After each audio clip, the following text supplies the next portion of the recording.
Hi guys, hey, it's Angie with Feisty Butterfly Tarot, and today I'm doing a sneak peek at the month of December for the sign of Capricorn. So we're going to take a little look and see what the weeks might be bringing forward for some of you. So take what resonates, leave the rest. This is just a little preview. Hopefully it's helpful and gives you some information regarding the upcoming times. Okay. All right. So Capricorn, it looks like week 1, 2, 3, and 4. This is what we're seeing. Week 1, it looks like you're seeing a lot of independence. You've got a good perspective and you're feeling like you have enough of your needs met. It's kind of a luxurious space for the physical realm for you guys. And then also an independent time where you're kind of enjoying your own self and enjoying your own achievements. Some people say sitting pretty, even though she's not sitting at all.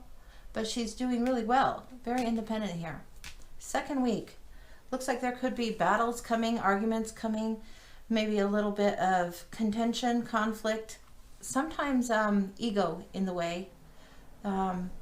This bullying energy, can you avoid the battle, or are you going to fight to win at any cost and end up, hurting relationships and, maybe destroying things that can't be rebuilt or salvaged. So caution on that. The Hanged Man is coming out in the third week, and it's got you in a state of limbo, a need for a shift of perspective. And how this is interesting is you've got this falcon that's been trained clearly, and it goes up and comes back to her. It gets more information. It gets bigger perspective and bigger news. So she's got this perspective here. Here this perspective has had to come up again and be re-examined, rethought. Spiritual stuff and what really matters in your core is being rethought. There could be some sacrifices that need made, and it's a time to spend in contemplation and consideration. It also leads over into the fourth week, where this fourth week or towards the end of December, there's a need for rest and renewal. Seems like this might be pushing energy, like moving forward. This might be more restorative, I think.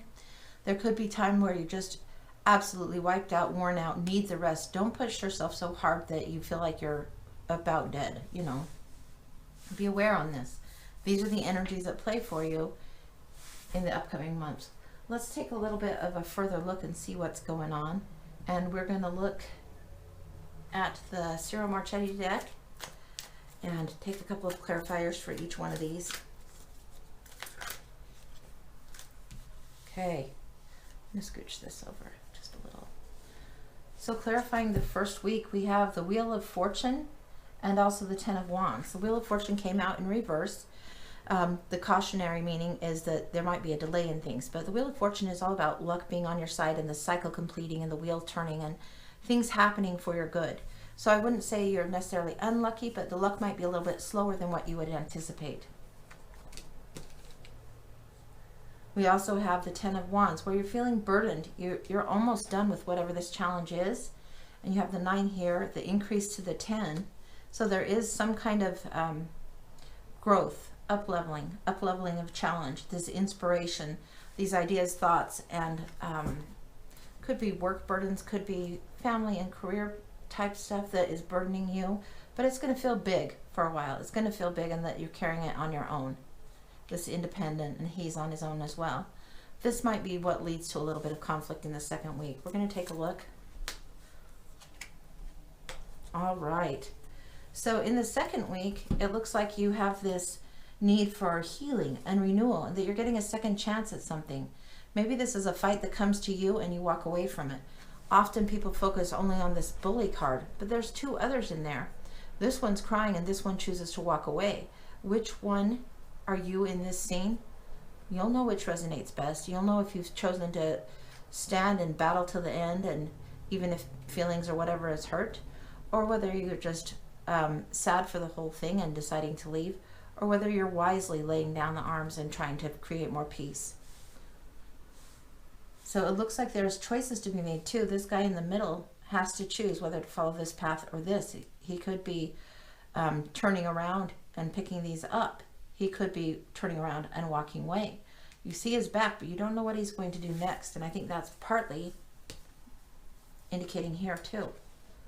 If you look at these 2 cards together, you're seeing that he is at a fork in the roads. There's a crossroads. He wants to expand. He's making a plan and trying to figure out which is the better road to travel, which is the better journey to take. You see the stags in the distance here, and you see the stag here. So he's definitely got people watching and support and a choice to be made. Two different choices. So he's at the crossroads there for sure and trying to figure out which path to take. This is the pivotal thing. This is the pivotal one. I don't know which of those two choices, but you probably do. The star is there. There's healing that needs to happen. There's a reconnection between the cosmic and the earthly, a balancing between the root and the crown chakra, the heavens and the earth. That kind of balance has to happen. So although you've had good perspective here, something needs rebalanced. And again, you'll be examining that. So let's see what comes up in the third week for you. The third week for Capricorn. Ooh, there's one. Whoa.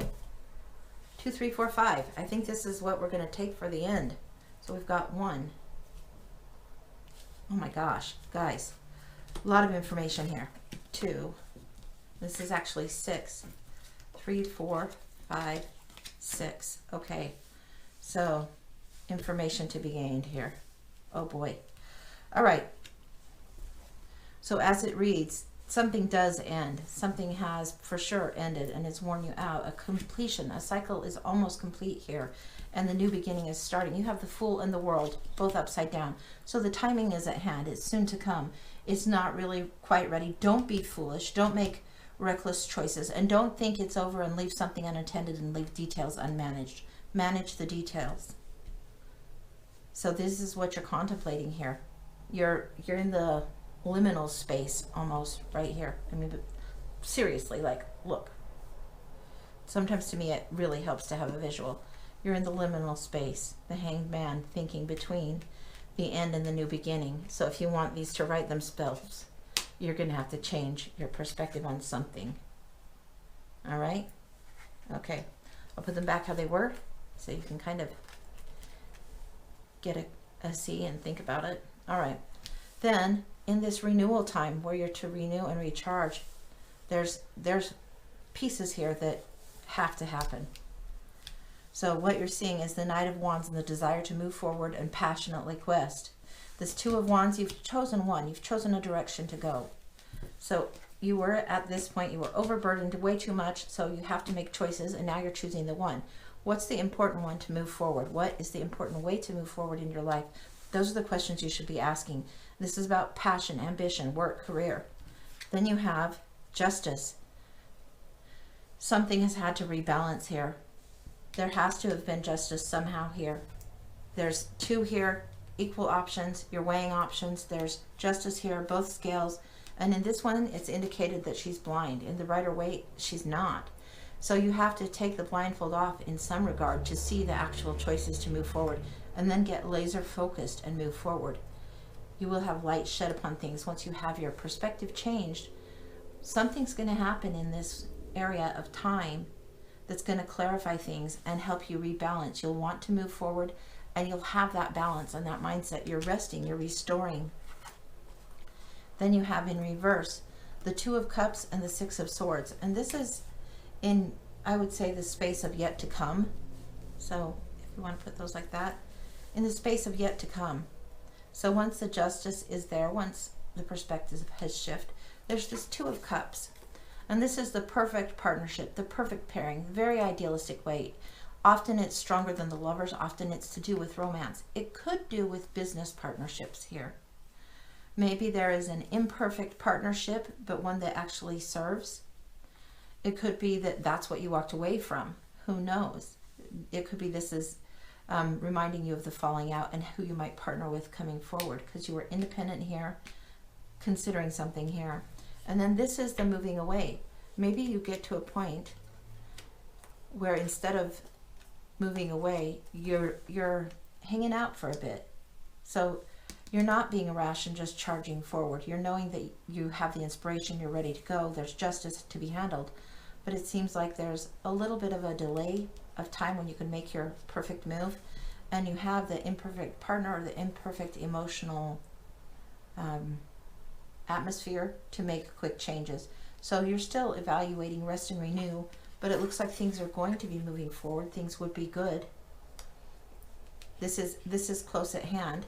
And then to travel further or to create or gain more in the area of inspiration, ambition, work, passion, family, that kind of thing, that could be had. It's just not quite right side up in the month of December just yet, but it seems to be coming because justice is happening. Twos are balancing, twos are balancing. So the ending and the beginning. This is the situation here. So this is week 1, week 2, week 3, week 4. This is kind of a sneak peek and a preview, give you a flavor and a taste of what might be happening for you. And then let's put an oracle deck with this, and I think I want to try a different one.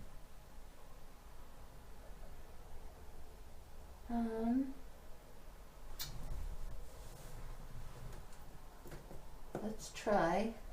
I'm trying to reach it. The Animal Spirit Oracle from Colette Baron Reed. I love it because it's just lighthearted and it is very memorable. So it gives you just a little insight of what to carry on and move forward. They have the big book with it. This is a good deck if you're a tarot enthusiast and want to go get it. I would recommend it. Yeah, it's a good one. And we'll just see what we've got.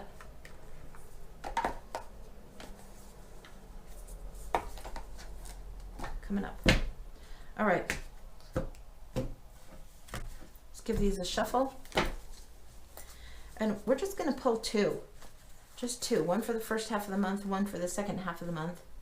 To just kind of remember, use as post-it notes, help you think, and help you think how they work together as well.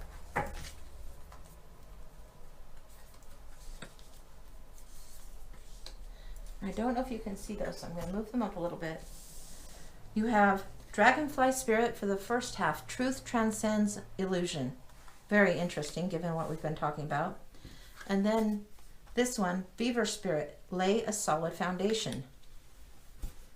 So this is what you're working towards. And a solid foundation is something you do at the beginning of something. So that's what we've got coming up for you. Hopefully that helps you to realize, get real about what is true, get your inner knowing game on, and then move forward. But do it in a well thought out way. And be open to new things arriving, new people arriving, and unforeseen blessings happening and coming towards you towards the end of the month. All right, that's what I've got for you. I hope you like it. Leave me a comment and thumbs up, like, subscribe, tell a friend, come see me again, and we'll do a week by week as we go. All right, take care.